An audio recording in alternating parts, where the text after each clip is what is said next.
ഈ നോപ്പിയിൽ പലരും വന്ന് പറയുന്ന ഒരു ബുദ്ധിമുട്ടാണ് ശോധനക്കുറവ്. വയറ്റിന്ന് കറക്റ്റായിട്ട് പോകുന്നില്ല. ചിലർ പറയും കട്ടിയിലാണ് പോകുന്നത്, ചിലർ പറയും ഇല്ല ആഴ്ചയിൽ 1-2 തവണയേ പോകുന്നുള്ളൂ. അത് ചിലർക്ക് അതൊരു സ്ഥിരം ആയി, അപ്പോൾ അവരത് മൈൻഡാക്കുന്നില്ല. നമ്മൾ എടുത്ത് ചോദിക്കുമ്പോഴാണ് ചിലർ പറയുന്നത് ആ ഡോക്ടറെ ഇതേപോലെ 1-2 തവണയേ പോകുന്നുള്ളൂ, ഇല്ല 2 ദിവസം കൂടുമ്പോഴാണ് പോകുന്നത്. അപ്പോൾ ചിലർ ഇതിനെക്കുറിച്ച് നല്ല അറിവും ഇതുള്ളവരാണ്. കാരണം അങ്ങനെ പോയാൽ അവർക്കൊരു സുഖം കിട്ടുന്നില്ല, പല രീതിയിലുള്ള ബുദ്ധിമുട്ടുകൾ വരുന്നുണ്ട്. ശോധന കുറഞ്ഞു കഴിഞ്ഞാൽ നമുക്ക് വയറിൻ്റെ ബുദ്ധിമുട്ടുകൾ മാത്രമല്ല വരുന്നത്. ചിലർക്ക് അത് കാരണം തലവേദന വരുന്നുണ്ട്, ചിലർ ക്ഷീണം ഉണ്ടാവുന്നുണ്ട്. ഇപ്പോൾ അടുത്താണ് ഒരു പേഷ്യൻ്റ് പറഞ്ഞത് അവർക്ക് നടുവേദന വരെ അത് കാരണം ഉണ്ട് എന്ന് അവർക്ക് തോന്നുന്നു. കാരണം എന്താ വെച്ചാൽ ഇത് പോകുന്ന ദിവസങ്ങളിൽ അവർക്ക് ബുദ്ധിമുട്ടുകളില്ല, പോവാത്ത ദിവസങ്ങളിലാണ് നമുക്ക് ബുദ്ധിമുട്ടുള്ളത്. അപ്പോൾ ആ രീതിയിൽ പല രീതിയിൽ വയറ്റിന്ന് പോവാൻ നമുക്ക് പല രീതിയിൽ ബുദ്ധിമുട്ടുകൾ ഉണ്ടാവുന്നുണ്ട്. അപ്പോൾ ചിലർ പറയുന്നു പല ഫുഡിൽ നല്ല ചേഞ്ച് വരുത്തി നോക്കി, ഞങ്ങൾ കൂടുതൽ ഫൈബർ ആയിട്ടുള്ള ഫുഡാണ് കഴിക്കുന്നത്, എന്നിട്ടും പോകുന്നില്ല. വെള്ളം നന്നായിട്ട് കുടിക്കുന്നുണ്ട്, എന്നിട്ടും മലബന്ധം ഉണ്ടാവുന്നുണ്ട്. അപ്പോൾ ഈ മലബന്ധം എന്ന് പറയുന്നതിന് ഈ ഭക്ഷണം മാത്രമോ വെള്ളം മാത്രമോ കുടിച്ചുകൊണ്ട് മാത്രം നമ്മളത് ക്ലിയർ ആവില്ല. ഇന്ന് ഈ വീഡിയോയിൽ ഞാൻ നിങ്ങൾക്ക് ഒരു ഫലപ്രദമായ രീതിയിലുള്ള 2 ഒറ്റമൂലികൾ പറയുന്നുണ്ട്. ഇത് രണ്ടും നിങ്ങൾ രാത്രി കഴിച്ചു കഴിഞ്ഞാൽ നിങ്ങളെ ശോധന രാവിലെ കറക്റ്റായിട്ട് നടക്കുന്നതാണ്.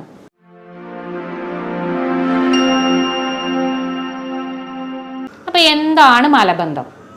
ഈ മലബന്ധം എന്ന് പറയുന്നത് ശരിക്കും നമ്മൾ ഒരു ദിവസം 1-2 തവണ ടോയ്ലറ്റ് പോകുന്നത് വളരെ നല്ലതാണ്. അത് കറക്റ്റായിട്ടെന്ന് പറയുന്ന നല്ല കട്ടിയുള്ള രീതിയിലല്ല, നമ്മുടെ മലദ്വാരത്തിന് ബുദ്ധിമുട്ടോ വേദനയോ ഒന്നും ഇല്ലാത്ത രീതിയിൽ സുഗമമായ രീതിയിൽ പോകുന്നതിനെയാണ് നോർമൽ നമ്മൾ പറയുക. അപ്പോൾ അത് കട്ടിയിലുള്ളതാവുമ്പോൾ 2 ദിവസം കൂടുതൽ കഴിഞ്ഞതിന് ശേഷം പോവുക, ഈ ഒരു രീതിയിലൊക്കെ ആവുമ്പോഴാണ് മലബന്ധമായിട്ട് നമ്മൾ പറയുക. അപ്പോൾ ഇതിന് കാരണങ്ങൾ എന്തൊക്കെയാണ്? മെയിനായിട്ട് പറയുന്നത് വെള്ളം കുടിയുടെ കുറവ് തന്നെയാണ്. വെള്ളം കുടി കുറഞ്ഞു കഴിഞ്ഞാൽ ഇപ്പം നമ്മളെ ശരീരത്തിൽ എന്ന് പറഞ്ഞാൽ വെള്ളം എല്ലാ സ്ഥലങ്ങളിൽ നിന്ന് ആഗിരണം ചെയ്തുകൊണ്ടിരിക്കുന്നുണ്ട്. അപ്പോൾ എന്താണ് മലബന്ധം എവിടെ നടക്കുന്നത് നമുക്ക് നോക്കാം. വൻകുടൽ, ആമാശയത്തിന് ശേഷം നമ്മൾ പറയും വൻകുടലുണ്ട്. അപ്പോൾ ഈ സ്ഥലത്ത് എന്ന് പറഞ്ഞാൽ അവിടെയുള്ള സെൽസും ഈ ന്യൂട്രിയൻസിനെ വലിച്ചെടുക്കുന്നതിൻ്റെ ഒപ്പം അവിടുന്ന് വെള്ളവും വലിച്ചെടുക്കും. അപ്പോൾ അവിടെ ഭക്ഷണം ദഹനം കഴിഞ്ഞതിന് ശേഷം എത്തിക്കഴിഞ്ഞാൽ അവിടുന്ന് വെള്ളം വലിച്ചെടുക്കുന്നുണ്ട്. അപ്പോൾ നമ്മുടെ ശരീരത്തിന് ആവശ്യമായ വെള്ളമാണ് അവിടെ വലിച്ചെടുക്കുന്നത്. അപ്പോൾ നമ്മൾ ശരീരത്തിന് ആവശ്യമായ രീതിയിൽ വെള്ളം ഉള്ളിലേക്ക് എടുത്തിട്ടില്ല എന്നുണ്ടെങ്കിൽ അവിടുത്തെ ആഗിരണം ചെയ്തു കഴിഞ്ഞാൽ ബാക്കി വരുന്നത് വീണ്ടും നമ്മൾ കട്ടിയാവുകയാണ് ചെയ്യുന്നത്.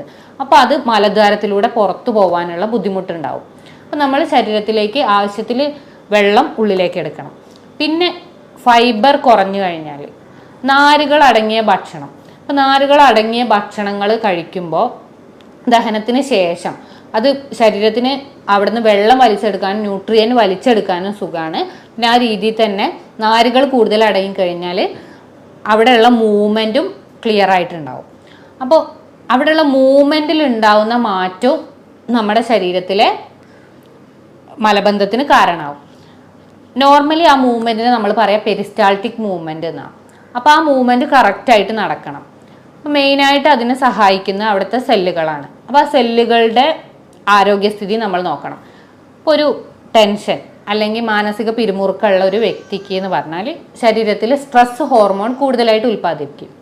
ആ സ്ട്രെസ് ഹോർമോൺ കൂടിക്കഴിഞ്ഞാൽ ഈ കോശങ്ങളിലേക്കുള്ള രക്തയോട്ടം, അതുപോലെ തന്നെ ചിലപ്പോൾ ആ കോശങ്ങളിലുള്ള ഇമ്പൾസുകൾ എന്ന് പറയുന്നത് നമ്മൾ അവിടെ കൊടുക്കുന്ന ഓരോ ആശയവിനിമയം എന്ന് പറയുന്ന പോലെ ശരീരത്തിലുള്ള മാറ്റങ്ങളെയാണ്.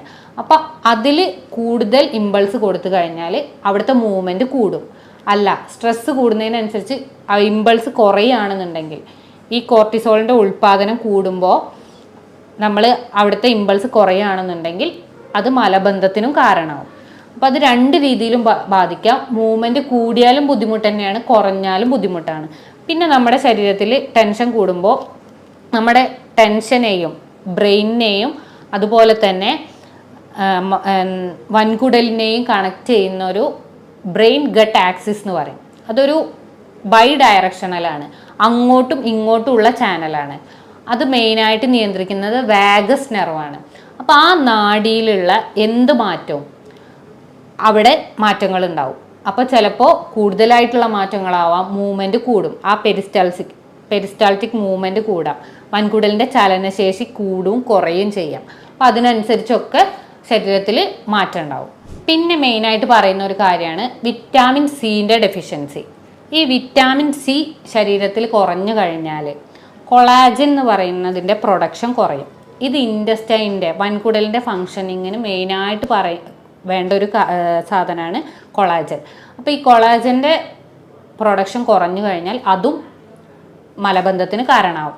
അതേപോലെ തന്നെ വിറ്റാമിൻ സി കുറഞ്ഞു കഴിഞ്ഞാൽ വാട്ടർ ആഗിരണം ചെയ്യുന്നത് കൂടും. അത് കൂടിക്കഴിഞ്ഞാൽ നമ്മളെ മലത്തിൽ വെള്ളം കുറയുന്നതിനനുസരിച്ച് കട്ടിയാവുകയും അത് മലബന്ധത്തിലേക്ക് കാരണമാവുകയും ചെയ്യും.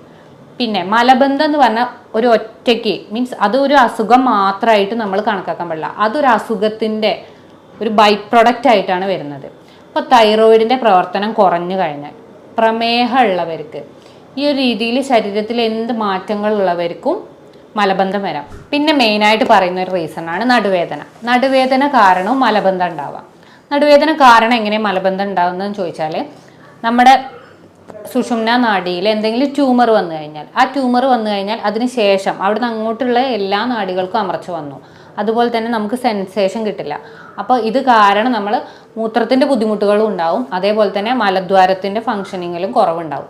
അപ്പോൾ ആ ചലനശേഷി കുറഞ്ഞു കഴിഞ്ഞാൽ മലം കട്ടിയാവും ചെയ്യും, അവിടെ മലം കൂടുതലായിട്ട് നിൽക്കുകയാണ് ചെയ്യുക. അപ്പോൾ വീണ്ടും വെള്ളം വലിച്ചെടുക്കുമ്പോൾ അത് കട്ടിയായി പോവാതിരിക്കുകയും മലബന്ധം ഉണ്ടാവുകയും ചെയ്യും. അതുപോലെ തന്നെയാണ് കാൽഷ്യക്കുറവ് ഉണ്ടായി കഴിഞ്ഞാലും നമുക്ക് മലബന്ധം ഉണ്ടാവാം. പിന്നെ നമ്മൾ ശ്രദ്ധിക്കാത്തൊരു റീസണാണ് നമ്മൾ കറക്റ്റായിട്ട് സ്ഥിരമായിട്ട് ഒരേ ടൈമിൽ പോവുകയാണ് അല്ല. അപ്പോൾ ഒരു 2-3 ദിവസങ്ങളിൽ നമ്മൾ സമയം തെറ്റി ഒരു 5-6 മണിക്കൂർ ലേറ്റായി മീൻസ് പോകണം എന്നുള്ള തോന്നൽ ഉണ്ടായിട്ട് നമ്മൾ പോയിട്ടില്ല എന്നുണ്ടെങ്കിൽ അപ്പം അത് വൻകുടലിൽ അല്ലെങ്കിൽ മലദ്വാരത്തിൻ്റെ അവിടെ മലം എത്തിയിട്ടുണ്ട്, പക്ഷെ നമ്മൾ പോകുന്നില്ല എന്നുണ്ടെങ്കിൽ വീണ്ടും അവിടെ നിന്ന് വെള്ളം വലിച്ചെടുത്തുകൊണ്ടേയിരിക്കുകയാണ്. ശരീരം ആഗിരണശേഷി കുറയ്ക്കില്ല, എവിടെയാണോ ഉള്ളത് അവിടെ നിന്ന് വെള്ളം വലിച്ചെടുത്തുകൊണ്ടേയിരിക്കും. അപ്പോൾ ഇത് വീണ്ടും കട്ടിയാവുകയാണ് ചെയ്യുന്നത്. അപ്പോൾ അത് പോവാനും ബുദ്ധിമുട്ടുകൾ ഉണ്ടാവും. ആ പോയി കഴിഞ്ഞ വേദന ബുദ്ധിമുട്ടുകൾ ആ രീതിയിൽ വരും. കാരണം അവിടെ ഫിഷർ വരാനും അതിൻ്റെ ഭാഗമായിട്ട് പല കോംപ്ലിക്കേഷൻസ് വരാനും കാരണമാവും. അപ്പോൾ ഈ ഒരു രീതിയിലാണ് മലബന്ധം ഉണ്ടാവുന്നത്. ഇനി ഇതെങ്ങനെ നമുക്ക് മെഡിസിൻസ് കൂടാതെ നിയന്ത്രിക്കാമെന്ന് ആദ്യം നോക്കാം. മലബന്ധം ഇല്ലാതാക്കാൻ വേണ്ടി നമ്മൾ മെയിനായിട്ട് ചെയ്യേണ്ടത് ഒരു കൃത്യമായ ടൈം.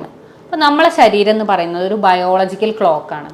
ഉറങ്ങാനും അതുപോലെ തന്നെ ഫുഡ് കഴിക്കാനും. അപ്പോൾ അതുപോലെ തന്നെ നമുക്കൊരു പ്രാധാന്യം അർഹിക്കുന്ന ഒരു കാര്യമാണ് ടോയ്ലറ്റ് പോവുക. അപ്പോൾ ഇത് കറക്റ്റ് ഒരു ടൈമിൽ ഫോളോ ചെയ്യാൻ നോക്കുക. ഇപ്പോൾ ഒരു 8 മണിയാണെന്നുണ്ടെങ്കിൽ ആ 8 മണിക്ക് തന്നെ സ്ഥിരമായിട്ട് പോകാൻ നോക്കുക. പോകണമെന്ന് തോന്നലുണ്ടായി കഴിഞ്ഞാൽ ഒരു വിത്തിൻ 10 മിനിറ്റ്സ് ഇത് നിങ്ങളൊന്ന് സ്ഥിരമായിട്ട് ചെയ്ത് നോക്കൂ. നിങ്ങൾക്ക് എന്തായാലും ജീവിതത്തിൽ മലബന്ധം വരില്ല. കാരണം ആ ഒരു ടെൻഡൻസി വന്നു കഴിഞ്ഞാൽ വീണ്ടും നമ്മൾ പിടിച്ചു നിൽക്കുമ്പോൾ മാത്രമാണ് അവിടുന്ന് വെള്ളം വലിച്ചെടുക്കുമ്പോൾ ബുദ്ധിമുട്ടുണ്ടാകുന്നത്. അപ്പോൾ കറക്റ്റായിട്ട് ഒരു ടൈം ഫോളോ ചെയ്യാൻ നോക്കുക. പിന്നെ പറയുന്നത് നമ്മൾ വെള്ളം കുടിക്കുക. വെള്ളം ധാരാളമായിട്ട് കുടിക്കാൻ നോക്കുക. കാരണം ബോഡിക്ക് ആവശ്യമുള്ള വെള്ളം വേണം, അതുപോലെ തന്നെ മലം പോവാനുള്ള ആ ഒരു ലൂസനിങ്ങിനുള്ള വെള്ളവും ശരീരത്തിൽ വേണം. അപ്പോൾ നന്നായിട്ട് ഡെയിലി വെള്ളം കുടിക്കാൻ നോക്കുക. പിന്നെ വിറ്റാമിൻ സി റിച്ച് ആയിട്ടുള്ള ഫുഡ്, നാരങ്ങ, ഓറഞ്ച്, ബ്രോക്കോളി ഇതുപോലത്തെ ഫുഡുകൾ നമ്മൾ ഡെയിലി ഭക്ഷണത്തിൽ ഉൾപ്പെടുത്താൻ നോക്കുക. പിന്നെ പറയുന്നത് ഇൻസോലബിൾ ഫൈബറും സോലബിൾ ഫൈബറും നമ്മൾ കഴിക്കണം. ഓട്സ്, ബാർലി ഇത് നമ്മൾ ഡെയിലി ഫുഡിൽ ഉൾപ്പെടുത്തുക. അത് രാത്രിയാണെന്നുണ്ടെങ്കിൽ രാത്രി അല്ല, നിങ്ങൾക്ക് പറ്റുന്ന സൗകര്യം പോലെ രാത്രിയാണ് ഏറ്റവും നല്ലത്. അതുപോലെ തന്നെ തവിടുള്ള അരി കഴിക്കാൻ നോക്കുക. സാധാ ചോറിന് പകരം നമ്മൾ തവിടുള്ള ആ തവിടും ഒരു ലാക്സേറ്റീവ് പോലെ നമുക്ക് പ്രവർത്തിക്കും. ഈ മലം പോകുന്നതിനൊരു സഹായകരമാവും. അപ്പോൾ അതുകൊണ്ട് തവിടുള്ള അരി കഴിക്കാൻ നോക്കുക. അതുപോലെ തന്നെ ഗോതമ്പ് കൂടുതലായിട്ട് കഴിക്കാൻ നോക്കുക. പിന്നെ നമ്മൾ ഇപ്പോൾ ടോയ്ലറ്റിൽ ഇരിക്കുന്ന സമയത്ത് നമ്മുടെ കാൽമുട്ടുകൾ നമ്മുടെ അരക്കെട്ടിന് ഒന്ന് അരക്കെട്ടിനേക്കാൾ ഒന്ന് ഒരു ചെറുതായിട്ട് ഉയർന്ന രീതിയിൽ ഇരിക്കാൻ നോക്കുക. അതിന് വേണ്ടി നമ്മൾ ചെയ്യേണ്ടത് നമ്മളെ മടമ്പ് ജസ്റ്റ് ഒന്ന് പൊന്തിച്ചാൽ മതി. ഈ രീതിയിൽ ഇരുന്ന് കഴിഞ്ഞാൽ നമ്മുടെ വൻകുടലും അതേപോലെ തന്നെ സ്പൈനൊക്കെ നേരെ രീതിയിൽ വരുന്നതുകൊണ്ട് ആ മൂവ്മെൻറ്റ് ചലനശേഷി കൂടുന്നത് കാരണം മലം പെട്ടെന്ന് പോവാൻ നമുക്ക് സഹായകമാവും. പിന്നെ നമ്മൾ ചെയ്യേണ്ട ഇത്രയും ചെയ്തിട്ടും നിങ്ങൾക്ക് ബുദ്ധിമുട്ടുകൾ ഉണ്ടെന്നുണ്ടെങ്കിൽ നമ്മൾ 2 ഒറ്റമൂലികൾ പറയുന്നുണ്ട്. ഇത് ഡെയിലി വൈകുന്നേരം മീൻസ് രാത്രി ഫുഡ് കഴിച്ചതിന് ശേഷം നിങ്ങൾ കഴിക്കുക. ആദ്യത്തേന്ന് പറയുന്നത് ഒരു കട്ടൻ കാപ്പി, നല്ല സ്ട്രോങ് ആയിട്ട് പഞ്ചസാര കംപ്ലീറ്റ് ഒഴിവാക്കിയതിന് ശേഷം സാധാ ഒരു ചുടുവെള്ളത്തിൽ കാപ്പിപ്പൊടി ഇട്ടിട്ട് ഒരു കട്ടൻ കാപ്പി ഉണ്ടാക്കുക. കട്ടൻ കാപ്പി ഉണ്ടാക്കിയതിന് ശേഷം അതിൽ 2 സ്പൂണ് ഒലീവ് ഓയിൽ, കൂടുതലായിട്ട് എടുക്കണ്ട, കാരണം അത് പിന്നീട് ചിലപ്പോൾ വയറിളക്കത്തിന് കാരണമാവും. അപ്പോൾ 2 സ്പൂൺ ഒലീവ് ഓയിൽ എടുക്കുക. എന്നിട്ട് അത് രാത്രി കഴിച്ചതിന് ശേഷം കിടക്കുക. രാവിലെ നിങ്ങൾക്ക് സുഗമമായ രീതിയിൽ മോശം പോവും. പിന്നെ വേറൊന്ന് പറയുന്നത്, സാധാ പാല് അല്ലെങ്കിൽ വെള്ളത്തിലും കുടിക്കുക. പാല് രാത്രി ഒരു ഗ്ലാസ് എടുത്തതിന് ശേഷം അതിൽ 1 സ്പൂൺ കാസ്റ്റർ ഓയിൽ. നോർമലി എല്ലാവർക്കും അറിയുന്നതാണ് ആവണക്കിൻ്റെ എണ്ണ. പഴയ ആൾക്കാരൊക്കെ സ്ഥിരമായിട്ട് അത് ഉപയോഗിക്കുന്നത് കണ്ടിട്ടുണ്ടാവും. പക്ഷെ ഇന്നത്തെ രീതിയിൽ നമുക്കത് എന്താണ് ഏതാണെന്ന് അറിയില്ല. അപ്പോൾ ആവണക്കിൻ്റെ എണ്ണ ഈ പാലിൽ ഒഴിച്ചതിന് ശേഷം ഡയറക്റ്റായിട്ട് കഴിക്കുക. കൂടുതലായിട്ട് കഴിക്കേണ്ട. ഈ ഒരു ഗ്ലാസ്സിൽ 1 സ്പൂൺ എന്ന രീതിയിൽ കഴിക്കുക. ഇത് സ്ഥിരമായിട്ട് ഒരാഴ്ച ചെയ്യുമ്പോൾ, ഒരു ദിവസം ചെയ്യുമ്പോൾ തന്നെ നിങ്ങൾക്ക് മാറ്റങ്ങൾ മനസ്സിലാവും. പിന്നെ അത് ഒരാഴ്ച കണ്ടിന്യൂ ചെയ്യുകയാണെന്നുണ്ടെങ്കിൽ നിങ്ങൾക്ക് മലബന്ധം കൺട്രോൾ ചെയ്ത് പോവാവുന്നതാണ്. പിന്നെ ഡെയിലി രാവിലെ എണീച്ച ശേഷം നിങ്ങളൊരു അധിക ചൂടിലല്ല, ഒരു മൈൽഡ് ചൂടിൽ ഇളം ചൂടുവെള്ളം 2 ഗ്ലാസ് ഡെയിലി എല്ലാവരും കുടിക്കാൻ നോക്കുക. അത് മലബന്ധത്തിന് മാത്രമല്ല, ശരീരത്തിലെ എല്ലാ ഉന്മേഷത്തിനും കോശങ്ങളുടെ വളർച്ചയ്ക്കും ഒക്കെ നല്ല രീതിയിൽ ഹെൽപ്പ് ചെയ്യും. അപ്പോൾ ഈ രീതിയിൽ നിങ്ങൾ എല്ലാവരും ഒന്ന് ചെയ്തു നോക്കൂ. നിങ്ങൾക്ക് മലബന്ധം പിന്നീട് ഉണ്ടാവില്ല. അപ്പോൾ ഇതുമായി ബന്ധപ്പെട്ട് എന്തെങ്കിലും സംശയം നിങ്ങൾക്ക് ഉണ്ടെന്നുണ്ടെങ്കിൽ നിങ്ങൾക്ക് ഈ കാണുന്ന നമ്പറിൽ കോൺടാക്റ്റ് ചെയ്യാവുന്നതാണ്. ഞാൻ doctor Gopika, doctor Basil homeo hospital, Pandikkad, Malappuram ജില്ല.